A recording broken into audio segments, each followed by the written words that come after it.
Hi, good people. Hi, TIs. It's Sherry. Free and valuable information. What are we going to talk about again? Well, it looks like it's going to be some more perp puzzles. Yay. Help me put these little puzzle pieces together, if you would, please. Thank you. Because actually, it's a puzzle pieces to all of our futures. And, harassment's never cool because you figure if they're doing it to some, maybe they'll do it to others. I know that they are. Okay, so right into it. Perp puzzles. I actually fitted one of the pieces. I got a couple of these pieces fitted together. I pretty much have the big picture, but I like to fill in those little spots. Okay. All right. So who done it? Who, right? Who, what, when, where, why, how? Who is doing this to me? Okay, well, one of the main people I see involved in my targeting, and this is day in, day out, no matter where I'm at, what side of town I'm on, what time of day it is, even when I was out of state for a little while, and I figured it out, okay? And I'll share it with you. In case this happens to you, which with everything going on, a higher percentage of the population will become targeted individuals, okay? And for that, I'm so sorry because it's not a good way to live. But as Christians too, everybody knows um, targeting is kind of par for the course. You know, people are going to say things and do things and slander you and hate you, with a vengeance. They hated the one before us, right? They hated Jesus, so how much more so? Okay. It's hard to live with, because that's kind of just hurtful, like, wow, negative energy. But it's not surprising. We were foretold of all these things. I digress. So, what did I figure out with my puzzle pieces for targeting? And I think this is all over the the I think this is a standard feature in targeting programs. Okay, so all the time in my targeting, no matter what side of town I'm on, no matter where I'm at, um, I always, early on in my targeting, I remember I kept seeing an unprecedented number of these things in the community around me all the time. It's like they were constantly going past, driving past, and I'm like, why so many commercial vehicles? Well, and that can be hidden very well, right? But specifically tonight, I want to tell you, taxi cabs, okay? Taxi cabs. I said it. I meant it. And I believe they have something to do with my targeting. I'm not 100% sure. Okay. But I believe, and I'm going to tell you how I came to this conclusion. Okay. For one thing, nowadays with the Ubers and the Lyfts and everything, there is not that many people requesting taxi cabs. Okay. So sorry, but there just is not. Okay. Nobody hardly uses those services when they could rather use Ubers and Lyfts and pay a little bit less. Okay? So that being said, I'm always seeing an unprecedented number of them. And I don't live in a very big city. I mean, there's parts of the city where you'll see more taxi cab action downtown by hotels, the standard places where people would utilize taxi cabs. In residential areas here, it's not that big of a city, so no, there's not that many people are calling cabs, and we have a good bus system. So that being said, how come I always see an unprecedented number of taxi cabs? I'm not kidding. There's even one that parks across the street as of recently. I can be in the remote areas. It's purposeful. Okay, it's purposeful. And back when I was about, trying to think, in my early 20s, when I was living with my ex-boyfriend, okay? And my car had broken down, okay? So this is my early days of targeting. Remember, I've been on the targeting program my whole life, okay? So these are just little things. And for anybody else who's going through this, you'll notice these patterns. Anyway, so taxi cab. So my car broke down suddenly, okay, which was fine. Sent it to the garage, was getting it worked on. And in the meantime, I caught cabs to work. My boyfriend at the time, he had a different shift, so whatever. So I'd catch a cab to work downtown. And the taxi cab driver, older, big, heavy-set black guy, um, started taking a liking to me. He said, I can be your cab driver. I can come every day this week since your car's in the shop, da da da da da. Oh, wonderful. Didn't know, whatever. It didn't seem weird. Okay, sure. Doesn't matter who drives me, but it sounds good. And so he came. And one day he came and he had like a bouquet of roses. I think they were blue or something. They were really pretty. And I'm like, I couldn't understand. I'm like, you want to give those to me? And in my head, I'm like, ding, ding, ding, uh-oh. Right? Like, oh God, I thought I had brought up my boyfriend's name. Like, you do know I have a boyfriend. You do know I'm not interested in an older, heavyset black gentleman. Not now, not ever. Not on a bus, not on a plane, not on a train. I do not like them, Sam. I am. um, but in a polite way. Okay. And then he kind of lied about it. He said, "Oh no, these were for my girlfriend, and I was gonna give them to her, but we got into a fight, so I don't want to waste them. I paid so much money." I said, "Oh, you should bring them back to the store. Get your money back. Don't involve me in it. Don't involve me. I don't want the damn flowers, roses. They were beautiful, but still, mm-mm." And he's like, "No, I really want you to have them. I really want you to have them. I'm not any. I won't take no for an And he started getting really pushy, and it got really awkward. I don't know if he was trying to tell the lie to himself, like now he had to live up to it. You know what I mean? He couldn't say that he had bought them for me, So he had to live, go through with the lie. Like, so finally, I just got so awkward. I'm like, okay, fine, I'll take them. Maybe I'll give them to my boyfriend as a surprise. Okay, that's letting you know. Like, okay. And I never took that damn cab again, ever. I made sure to call a different cab company, and even my boyfriend at the time, he said, that guy probably liked you. He didn't buy those for his wife. He bought those for you, and you better be careful. That's how you can get stalked. And I said, yeah, I know. And so he said, yeah, you better just call a different cab company, and we'll get your car. So da da da.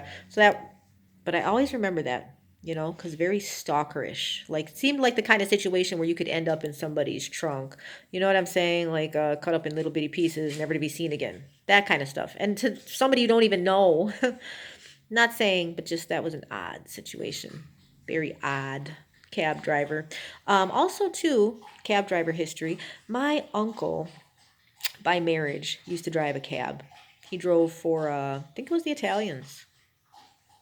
And one time, I forget, he was kind of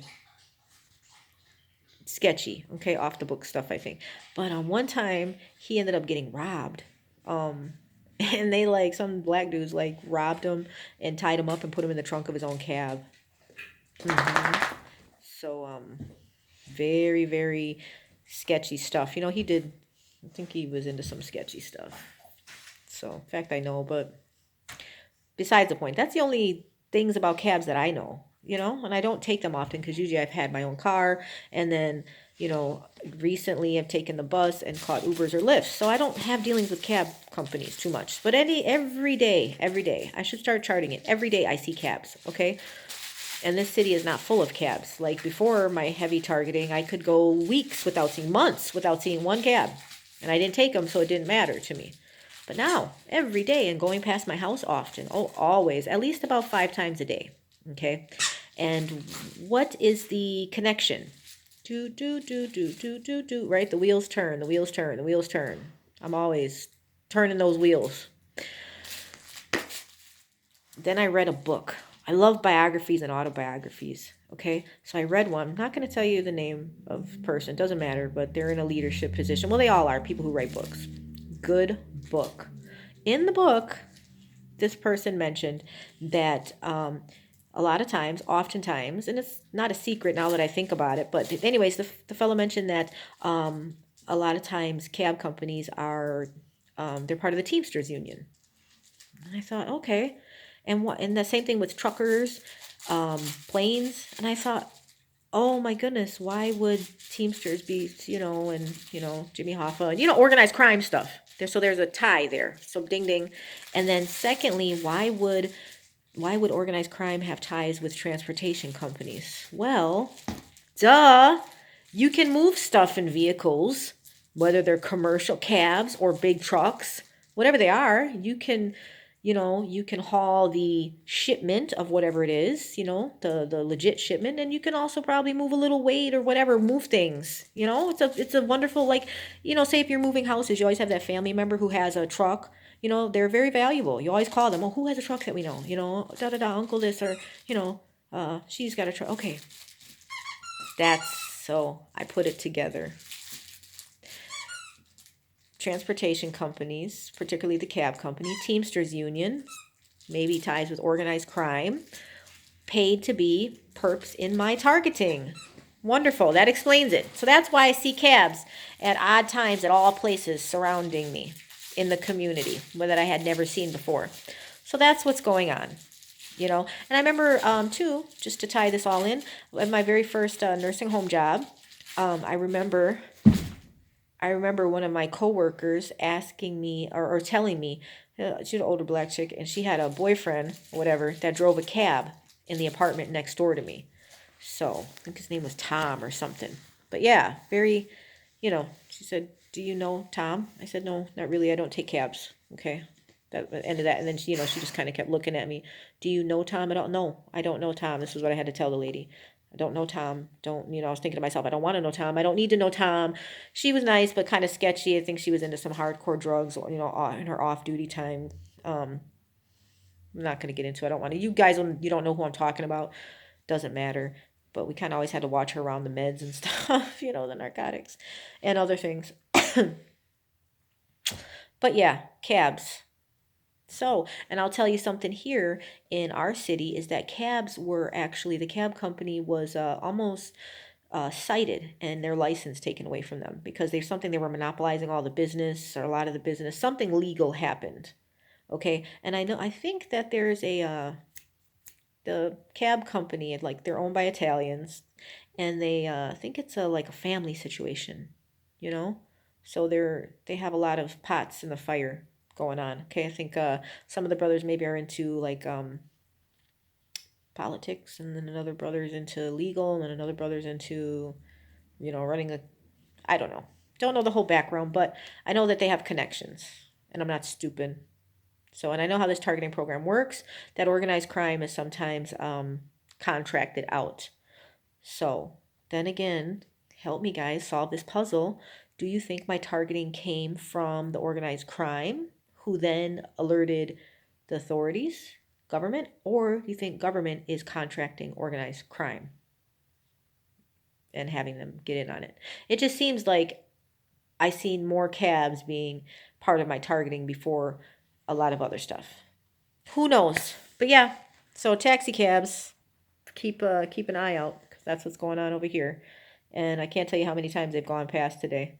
Fast too. One guy had to be going like 50 miles an hour, and this is a residential area. So where he was speeding to when everybody's at home and there's no work hard, where's he going? Where's the fire? There was none. So anywho, I digress. There we go. That's my story, and I'm sticking to it. All right. Remember to do your research.